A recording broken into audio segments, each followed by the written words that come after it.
At a family gathering, Mom said, "Your sister just bought an expensive apartment. You couldn't do that." So I smiled and replied, "I did it 2 years ago."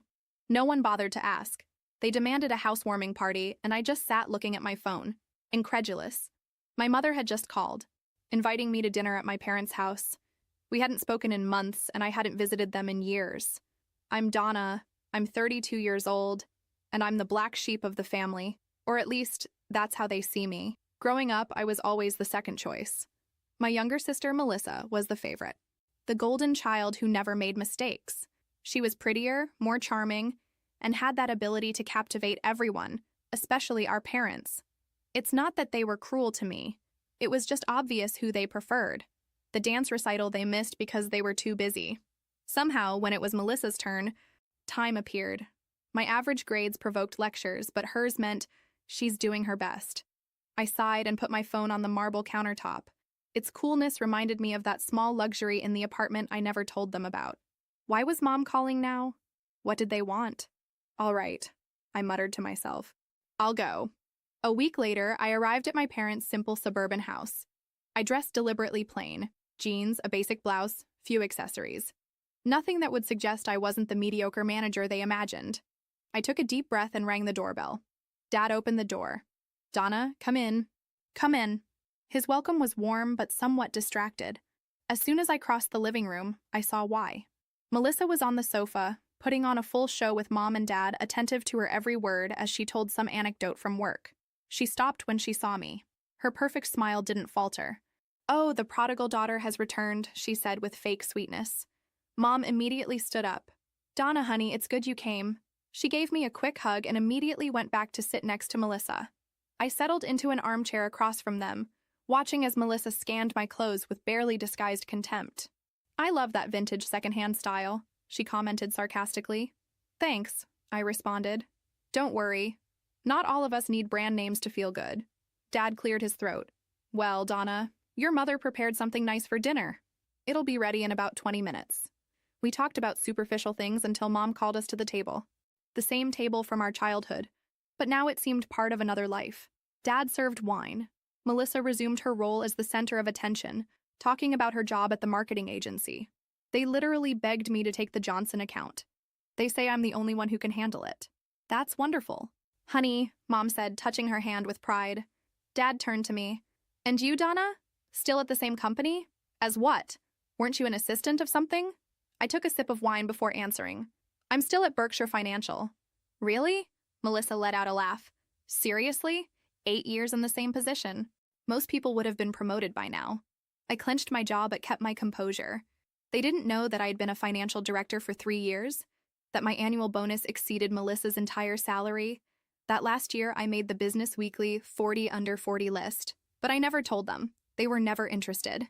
I just smiled. "Not everyone rushes ahead or has your talent," Mom added, serving Melissa more mashed potatoes. Dinner continued at the same pace. Melissa showing off, my parents admiring her, and me simply present. "I've been saving for Hawaii for months," Melissa commented, "but when you earn well, it's not that difficult." She gave me a self-sufficient look. "That's good," I replied, putting down my fork. "But I have to leave. I have an early meeting tomorrow. Thanks for dinner." I got up and grabbed my purse. Mom walked me to the door. "It was nice seeing you, honey," she said, touching my shoulder. Driving back to my apartment downtown, a suspicion wouldn't leave me in peace. That reunion had a hidden motive. Whatever it was, I was glad to be back home. Already in my spacious apartment, I took off my shoes and poured myself a glass of real wine. Not the cheap stuff they served there. Just as I settled on the balcony, with the view of the illuminated city, my cell phone vibrated with a message. "Hope you're not too sad about your pathetic life, sister. Not all of us can be successful. Don't worry. I'll send you a postcard from Hawaii." I looked at it for a while and then laughed. If she only knew. I deleted the message, took another sip of wine, and enjoyed the view from the 28th floor of my luxury building. My relationship with my family wasn't always like this. As a child, before Melissa was born, everything was different. I remember Dad throwing me in the air, Mom telling me bedtime stories. But everything changed when Melissa arrived when I was 4 years old. She was an angelic baby. She hardly cried, always smiling, with huge blue eyes that charmed everyone. By age 10, I understood my place. Melissa was special. I was just there. I did everything to earn their approval. Clubs, studying until dawn, volunteering. In high school, I was the best student. Captain of the debate team, yearbook editor. At my graduation, I looked for their proud faces in the crowd, but their seats were empty. They had gone to Melissa's dance competition. That day, something broke inside me. I understood that I would never be enough for them, so I stopped trying. I got a full scholarship to Princeton. I graduated with honors and started at Berkshire Financial. After 5 years, I was already leading a team, and 3 years ago, I was promoted to financial director. They know nothing about it. My phone rang, pulling me from my thoughts. It was Mom again. I hesitated, but answered. "Next Saturday, we're having a family gathering," she said. "Everyone's coming, Aunt Carol, Uncle Jim, your cousins. We'd love for you to come." I frowned. "And what are we celebrating?" "Oh, just a special announcement," she said with a mysterious tone. I should have said no, but curiosity got the better of me. "All right, what time?" "At 4. And Donna, try to dress appropriately." I hung up furiously, as if I usually went around in pajamas. Standing in front of my closet, I hesitated. I chose a black Chanel dress. Elegant, understated, expensive. To most, it would look simple, but it was worth more than Melissa's monthly salary. When I arrived, the driveway was full of cars. I recognized several family members' vehicles. I took a deep breath and went in. "Donna," Aunt Carol shouted, hugging me. "I haven't seen you in years. What a formal woman you've become." "Nice to see you too, Aunt Carol." I smiled for 15 minutes, chatted with relatives I barely remembered while my parents and Melissa whispered in a corner, glancing at me from time to time. Whatever they were going to announce had them very excited. I never liked family gatherings. All those fake smiles, those passive-aggressive comments disguised as interest. The way everyone asks about you just to compare you with someone else. But that afternoon was different because I knew something they didn't know, and I was tired of pretending. Mom stood up with her wine glass in hand, a smile that almost seemed real. "Dear family," she said, gently tapping the glass with a small spoon, "thank you for being here. Today is a very special day. Melissa has something incredible to share with all of you." There it was, the big announcement. Melissa stood up like a model on a runway with that gleam in her eyes she only had when everyone was watching her. Her voice sounded measured, as if she had already rehearsed it in front of the mirror. "I've been offered a position as regional marketing director at a very prestigious company in Miami," she said, as if she'd just been chosen to save the world. "I'm moving in a month." The applause was immediate. Aunt Carol even got up to hug her. Mom looked like she was about to cry with emotion. I just poured myself more wine. "I'm very excited," Melissa continued, letting her gaze wander around the room until she found me.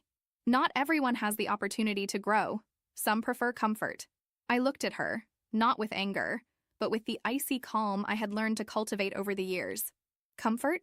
I said softly, but loud enough for everyone to hear. Melissa blinked. She hadn't expected a response. "Yes," she replied with a fake smile. "I mean, there are those who have been in the same job, the same position for years, and, well, if that makes them happy." All eyes turned to me. Mom pursed her lips. Dad took his glass with some tension in his jaw. I put mine on the table. I stood up slowly. "Well, I guess since we're sharing achievements," I said, "I can tell you that 3 years ago I was promoted to financial director at Berkshire Financial. Sounds familiar? It's a multinational company. I manage the finances of 3 regions and lead a team of 40 people." Absolute silence. The uncomfortable kind that feels like an echo. "Excuse me?" Mom murmured. "Yes, Mom, I earn quite well. Much better than as an assistant of something, as you used to say. In fact, last year I was on the Business Weekly 40 Under 40 list. But of course, since nobody asked, I never mentioned it." Melissa was looking at me with narrowed eyes. I didn't know if she was more surprised or furious. Probably both. I opened my purse, took out my phone, and held it up. "And by the way," I added, "since we're being honest, does this message you sent me after the last dinner sound familiar?" I clicked on it. I read aloud. "Hope you're not too sad about your pathetic life. Sister, not everyone can be successful. Don't worry. I'll send you a postcard from Hawaii." Some relatives let out small gasps. Uncle Jim shifted uncomfortably in his chair. Mom seemed to be looking for an explanation on the ceiling. "It was a joke," Melissa said with a forced little laugh. "Between sisters." "Right, Melissa?" I interrupted. "Yours was never a joke. It was always a competition that only you believed you were winning." I turned to my parents. They remained silent, pale, as if they didn't know at what moment they had stopped knowing me. And you're going to say something, because I spent my whole life seeking your approval. And in the end, I realized that I didn't need it. You chose a favorite and it wasn't me. That's fine. But today you have to see the woman I became without your help. And you can't pretend you didn't know. Dad parted his lips, but no word came out. Thanks for dinner, I said, picking up my purse. It was nice seeing everyone, even if for the last time. I walked to the door. Before leaving, I turned once more toward Melissa. And about that new position. Be careful with the reports you submit. You sent me 1 month ago for me to correct. It was full of errors.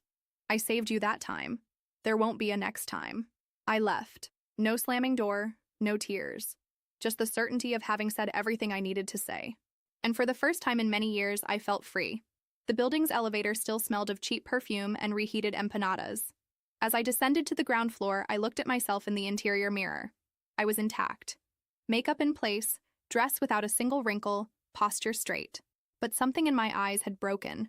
Not from sadness, from exhaustion. When I went out to the street, the air was colder than I expected. I took a deep breath, took one step, and the phone vibrated. First a call from Mom, ignored, then a message from Dad. Can we talk? I blocked him for 5 minutes. Not because I was angry, that had already passed, but because I knew that call would be full of excuses I wasn't interested in. I walked to my car, opened the door, and sat in silence with my hands on the steering wheel. I didn't want to go straight home, not yet.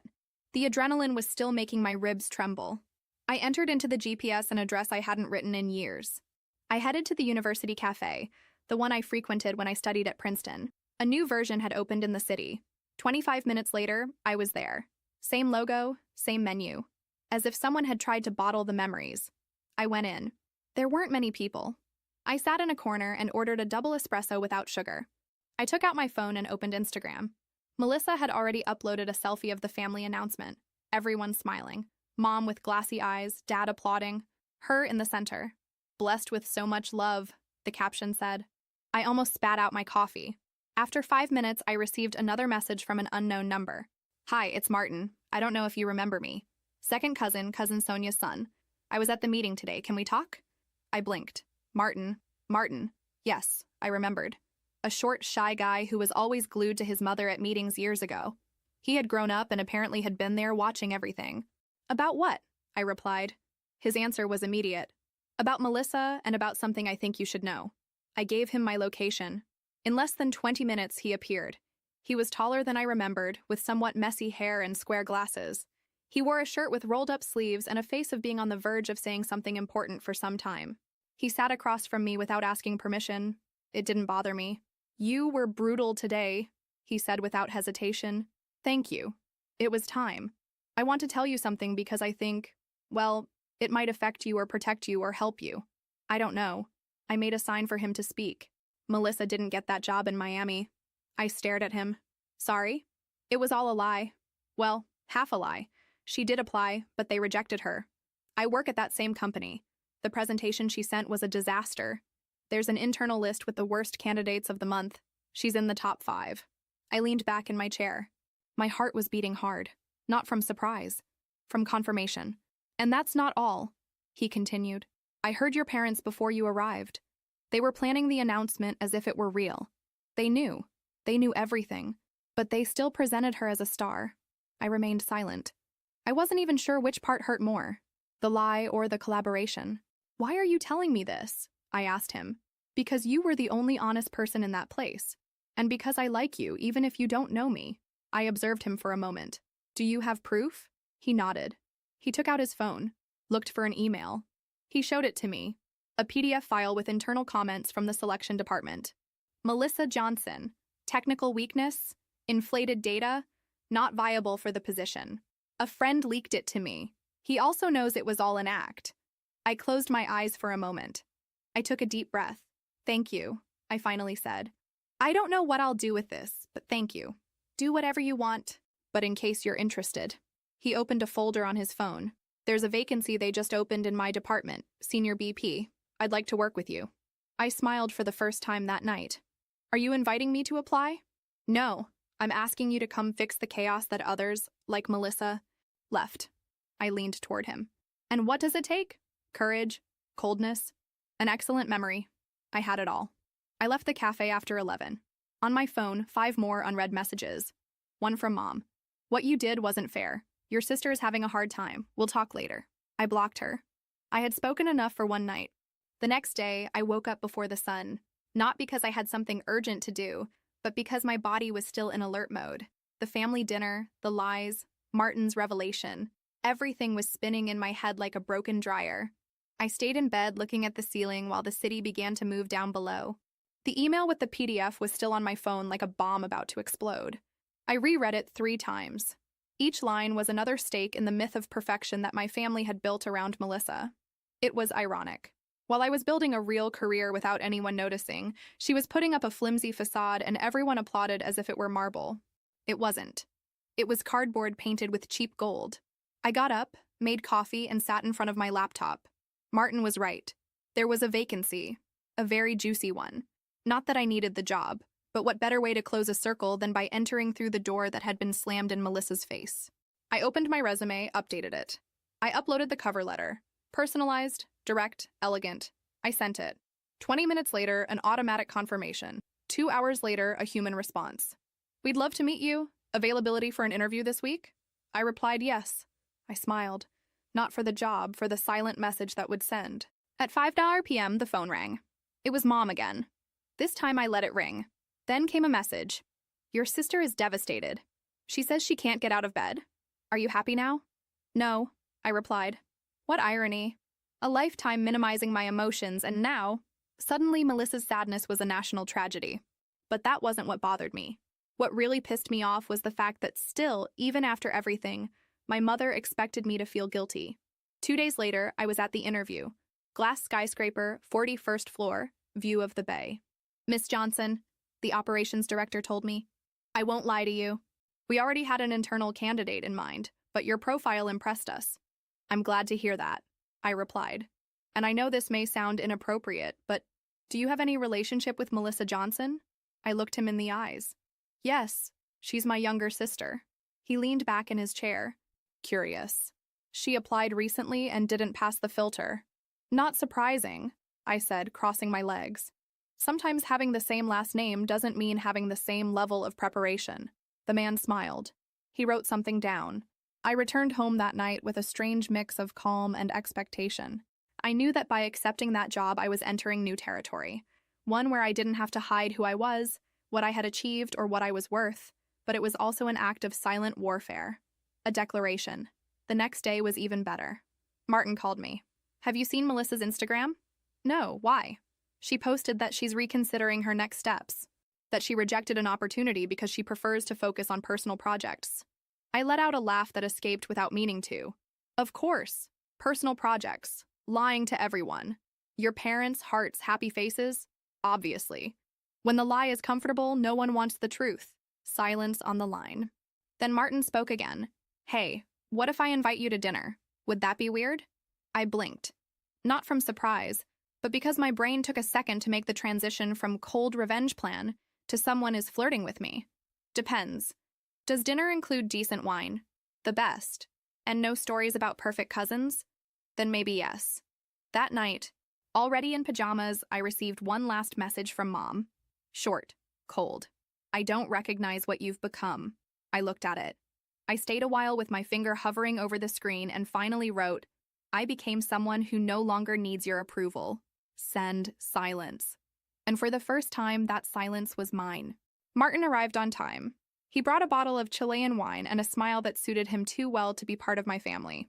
We dined at a discreet Italian restaurant, without pretentious lights or ridiculously decorated dishes, just good food and unfiltered conversations. Were you always like this? He asked while dipping a piece of bread in olive oil. So direct? No, it took me years to stop asking permission to exist, I answered. He nodded as one who understands without judging. I liked that.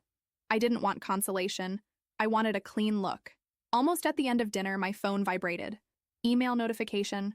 I opened it. It was from Martin's company. Formal offer, very high salary, obscene benefits. A short message.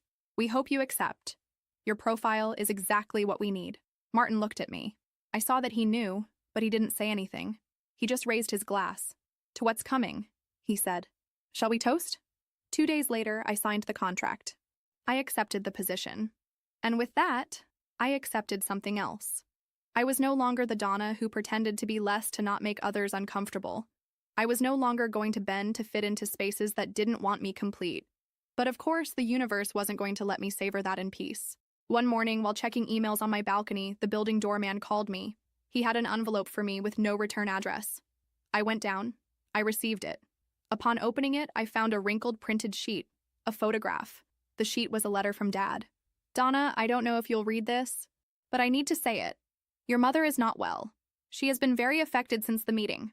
She says she can't sleep, that she feels she lost her daughters. I don't know what to do. She will never accept that she was wrong, but she is suffering. If you can come home this week, maybe we can talk. The photograph disarmed me a little. It was old. I was about 8 years old, in a blue dress, sitting on Dad's lap, smiling with all my teeth. Melissa hadn't been born yet. I remembered that day. We had gone to an amusement park. Dad had won me a huge stuffed animal in a ring toss game. Mom was laughing for once. We were a family. I went back to the balcony with the letter in my hand. I stayed there for a long time. Not because I wanted to forgive, but because, despite everything, that story was also mine. The following Saturday, I went. I didn't tell them. I rang the bell and waited. Dad opened. His expression was one of absolute shock. Donna, I just came to get something I left. I lied. Mom appeared in the hallway. She was thinner, with deep circles under her eyes. But when she saw me, she straightened up as if nothing was wrong. I wasn't expecting to see you, she said. I know. You're here to keep humiliating us, aren't you? I did enough of that with the truth, didn't I? She pursed her lips. I always thought you were tougher, but you turned out to be cruel. I'm not cruel, Mom. I'm a woman who got tired of swallowing silence so you could sleep peacefully. We looked at each other for a long time.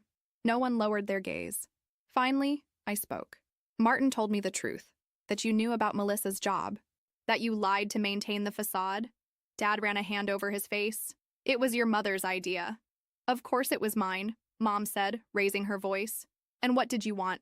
For us to let her fall in front of everyone? Your sister was devastated. My sister was trapped in a lie, and you preferred to sustain it rather than confront it. And on top of that, you used me as a target. Silence. Again, I broke my back for years, I continued. I got everything I have on my own, but for you, that doesn't count because I didn't shout it from the rooftops. Dad lowered his head. Mom didn't. She never... Do you know what else Martin told me? I said, approaching her. That you said Donna will never know. She never finds out about anything. Is that what you thought? That I'm stupid? Mom opened her mouth, but she had no answer. I didn't come to reconcile anything, I told her firmly. I just wanted you to see me face to face without disguises. This is me, the one you raised to be invisible, the one who survived without you. I turned, but before crossing the door, I stopped. And, by the way, I quit Berkshire. I accepted the position that Melissa didn't get. I'm going to occupy that office, and I'm going to do that job as it should be done. Then yes. I left, this time without looking back. In the car, I took a deep breath. I looked in the rearview mirror. The house of my childhood was shrinking like a memory that finally stopped hurting. My cell phone vibrated. A message from Martin. Is it okay if I celebrate with sushi and wine tonight? I smiled. Only if you choose the wine this time. I choose everything else. The wine bottle was open. 2 full glasses, a carefully selected sushi list, and Martin sitting on my sofa as if he had always been there. We didn't talk much. It was one of those comfortable silences, those that are only achieved when 2 people don't feel the need to impress. And how did it feel? He finally asked between a sip of dry white wine. The house thing. I shrugged. Liberating. Not because I won anything, but because I finally stopped losing energy on them. Martin nodded. In his way of looking at me, there was no pity. There was respect. And that was worth more than any family applause. The rest of the night flowed smoothly. Laughter, long looks. A connection I wasn't looking for, but now didn't want to let go. The following Monday, everything was set in motion. My arrival at the company wasn't quiet. My name had already run through the hallways. Some looked at me with respect, others with distrust. They knew someone else had wanted that position. They knew who. And although no one said it out loud, the Johnson surname was an uncomfortable echo. My assistant, Valeria, was direct. Your sister applied.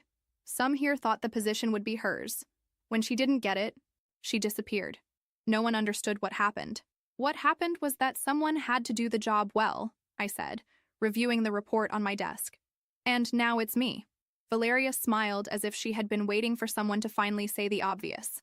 That same afternoon, I received an unexpected email from Melissa. Can we talk? I opened the message slowly. It only said, I won't ask for forgiveness, but I need to explain something to you. I know I have no right, but if you accept a coffee, I'll treat. I left it unanswered for 2 days. I thought about ignoring it completely, but something inside me wanted to see her. Not for her, for me. We met at a neutral coffee shop in a neighborhood where no one knew us. She arrived on time. She wore dark glasses, a loose sweater. She seemed smaller. Thank you for coming, she said, taking off her glasses. I didn't know if you would. I still don't know why I did. She swallowed. Her nails were undone. That already said a lot. I know I hurt you many times, and I know that for years I was cruel, more than you deserved. I said nothing. I just waited. But it wasn't just arrogance, she continued. It was fear. I always felt that you were more, smarter, more capable. But Mom and Dad always put me ahead. And I believed it, or pretended to believe it. And when you started to fail, no one wanted to see it, I said. Exactly, she whispered. Until you shouted it in front of everyone. I sighed. I didn't do it for revenge. I did it because I was tired of disappearing so you all could shine. I know. And you deserved it. So why did you write to me? Melissa looked at me steadily, without makeup, with swollen eyes. Because I have nothing left. I lost the job, the credibility. And now Mom and Dad don't know how to sustain this version of me that no longer works. They never really cared about me. Just the idea they had of me. That hurt more than I expected. And you were real, she added with a lump in her throat. You built a life. I just repeated phrases. I saw her break without tears, just with that tremor in her voice that one cannot fake. Do you want my forgiveness? I asked. No, I no longer deserve it. So what do you want? Melissa lowered her gaze. A sister. If there's still something that can be saved. I kept looking at her. I thought of all the times I had waited for an apology, a word, a gesture. And there it was. Late? Yes, but alive. I don't trust you, I told her without softening it. But we could start from scratch. In another language, in another life. Even if it's just as two women who know each other. Even if it's just that. We left the cafe without saying much more. She went to the left, I to the right. For the first time, we were walking in opposite directions without the need to compete. When I got home, Martin was on the sofa. He looked at me, and it wasn't as horrible as I imagined. A step, a small one, but real. He nodded. He hugged me by the waist as if he knew I needed that more than words. And I, at last, let my shoulders drop. Time didn't change suddenly. No one became someone different overnight. Not Melissa, not Mom, not me. But something had moved at the company. My office already felt like mine. The desk had my things, the plants I like, and that precise silence for thinking. Valeria, my assistant, understood me with just a raised eyebrow. Martin sometimes came to pick me up after work. No pressure, no demands. It was easy. And the easy, I discovered, could also be valuable. One afternoon, I received a call from Mom. I didn't block it. I didn't ignore it either. Donna, she said as soon as I answered, I'm not going to apologize. I know you expect that, but I can't do it. Then don't, I replied. I just wanted you to know that we're selling the house. That did surprise me. Why? It doesn't feel like before. Everything there reminds us of what we didn't say, what we didn't do. Your father wants to move to something smaller, newer. And I want silence. I stayed quiet. She did too. As if we both understood that it was the symbolic end of something. Do you want anything from the house? She asked quietly. Anything of yours from when you were a child? No, I've already recovered what belongs to me. I hung up. Without hatred, without weight. It was like closing a door that had been ajar for years, letting in cold drafts. Weeks later, Melissa sent me a photo by message. She was in a small bookstore, with a coffee in one hand, a notebook in the other. I've gone back to writing, the text said. I didn't reply, but I smiled. She would know I read it. One Friday night, Martin took me to a bar with live jazz, candles, red wine, saxophone in the background. He took my hand without needing to say anything. I leaned toward him, resting my head on his shoulder. You know what cost me more than everything else? What? Accepting that I was never going to have the family I wanted, that they weren't going to change, and now I don't need them to feel whole. He squeezed my fingers like someone who understands without having to explain. People say you have to heal to close cycles, I whispered, but I think sometimes you have to close them to be able to start healing. We returned to my apartment. I took off my shoes at the entrance, as always. I walked barefoot on the marble floor. I opened the balcony. I looked at the city from the 28th floor. All that illuminated life. Not perfect, but mine. I breathed deeply, the wine still in my mouth, the distant noise of the city, the comfortable silence of knowing who I am. The story with my family didn't end with hugs. There was no miraculous reconciliation, just truths, some hard, others liberating. Others. The relationship with Melissa remained suspended in a kind of fragile truce. Maybe that's all we can give each other. And that's okay, because at the end of the day, not all stories need redemption. Some just need justice and peace. And I finally have it. The end. Did you like this story? Let us know in the comments what you thought. And don't forget to subscribe so you don't miss more stories on different topics here on the channel.